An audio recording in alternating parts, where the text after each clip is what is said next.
Before the 16th century, the Earth was considered to be the center of the solar system. Other heavenly bodies like the Sun, the planets, and their satellites were also regarded to revolve around the Earth with a uniform circular motion.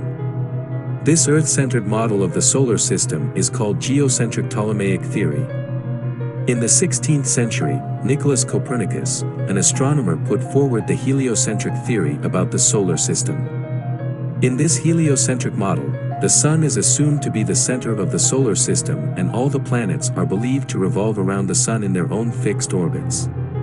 In the 17th century, Galileo, observing through his telescope, found there were 4 satellites.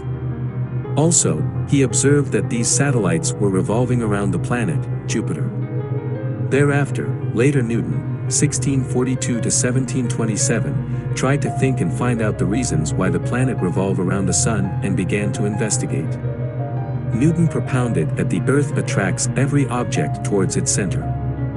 So, when a body is released from a height, it falls towards the Earth because of the force of attraction of the Earth.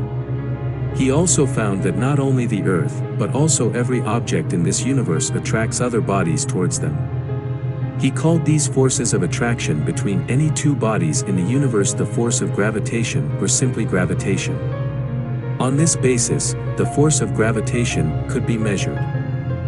According to Newton, the mutual force of attraction between any two bodies in the universe is called gravitation.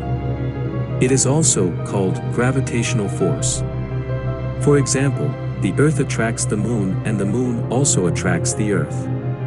Similarly, the Earth attracts Jupiter and Jupiter attracts the Earth. The effect of the force of attraction of a body with a small mass on a body with a big one cannot be observed.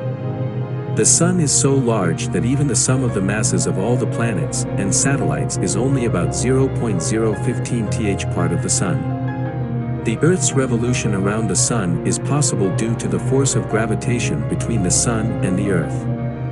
Similarly, the force of gravitation between planets and their satellites causes the satellites to revolve around their respective planets in their fixed orbits. Thus the force of gravitation is responsible for the existence of the solar system. The effect of gravitational force can be observed more on liquid than on solid. Thus the tides in seas and oceans are due to the gravitation of the Sun and the Moon on the Earth when both of them come on the same straight line. Newton's universal law of gravitation.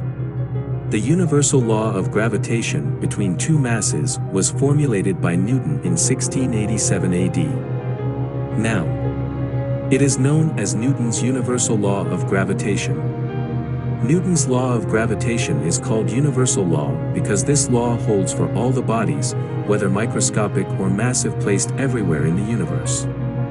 Newton's universal law of gravitation states that every object attracts every other object in the universe with a force which is directly proportional to the product of their masses and inversely proportional to the square of the distance between their centers. The direction of force is along the line joining the center of two masses. Thanks for watching.